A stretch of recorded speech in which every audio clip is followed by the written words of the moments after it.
मोदी सरकार के 11 वर्ष पूर्ण होने के उपलक्ष्य में लखनऊ में आयोजित प्रदेश स्तरीय कार्यशाला में मुख्यमंत्री योगी आदित्यनाथ ने भारतीय जनता पार्टी के कार्यकर्ताओं को संबोधित करते हुए केंद्र सरकार की उपलब्धियों को जन जन तक पहुंचाने का आह्वान किया। सीएम योगी ने कार्यकर्ताओं को बूथ स्तर पर संवाद का मंत्र देते हुए कहा कि मोदी सरकार 11 साल उपलब्धियों जन जन तक पहुंचाने हम सबकी जिम्मेदारी है। उन्होंने कार्यकर्ताओं से हर वर्ग संगठन को इस अभियान से जोड़ने, लाभार्थियों के अनुभव साझा करने की अपील की है। आयुष्मान भारत के आने के पहले की स्थिति क्या थी? कोई व्यक्ति, किसी परिवार में कोई व्यक्ति बीमार होता था, परिवार के सामने एक संकट खड़ा होता था। आज देश के अंदर 50 करोड़ लोग और उत्तर प्रदेश के अंदर 10 करोड़ लोग आयुष्मान भारत की सुविधा का लाभ प्राप्त कर रहे हैं। और आयुष्मान भारत में भी आयुष्मान भारत वयम वंदना योजना, ये वय वंदना योजना जो है 70 वर्ष से ऊपर के किसी भी बुजुर्ग को, उसमें न जाति का बंधन है, न क्षेत्र का बंधन है, न भाषा का बंधन है, न मत का बंधन है, न मजहब का बंधन है, कोई भी 70 वर्ष का न आय का बंधन है। कोई भी बुजुर्ग है, शक्ति केंद्र में जब आप जाएंगे तो उस आयुष्मान भारत को वहां वितरित करना है।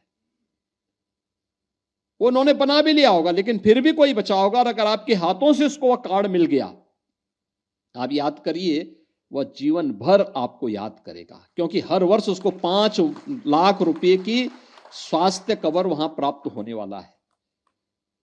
5 लाख रुपए की प्रतिवर्ष उसको, उसके माध्यम से यानी परिवार का एक बोझ समाप्त, जिसको मोदी जी ने अपने हाथों में ले लिया।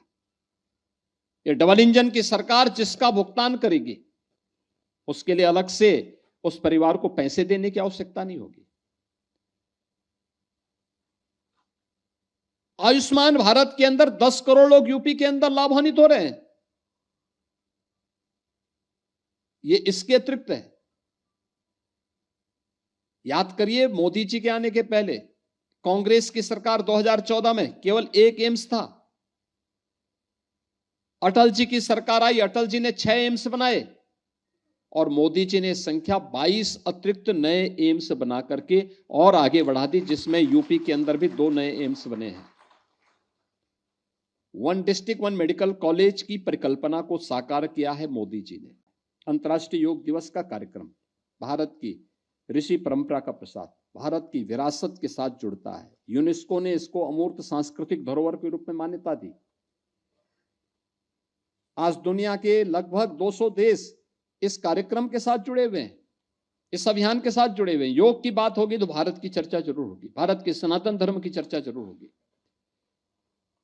इस कार्यक्रम के साथ जुड़ना, 23 को कश्मीर में धारा 370 को समाप्त होना, डॉक्टर श्यामा प्रसाद मुखर्जी के बलिदान दिवस का स्मरण करने के साथ हम कश्मीर का पुनः स्मरण फिर इसके साथ कर सकते हैं। यह कार्यक्रम एक अवसर हमें देगा कि शुरुआत कहां से होती है, डॉक्टर श्यामा प्रसाद मुखर्जी के बलिदान से। और उस सपने को साकार किसने किया? मोदी जी के नेतृत्व में भारतीय जनता पार्टी की सरकार ने।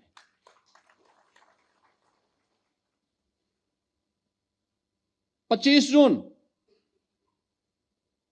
इस संविधान के नाम पर देश की जनता को गुमराह करने वालों लोगों के काले कारनामे देश की जनता के सामने रखने का अवसर।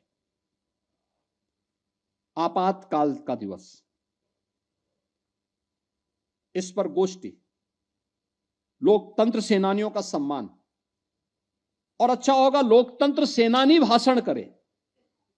वे पत्रकार भी होंगे, राजनेता भी होंगे, वे उस समय के सामान्य नागरिक के रूप में भी अपना जीवन यापन कर रहे होंगे।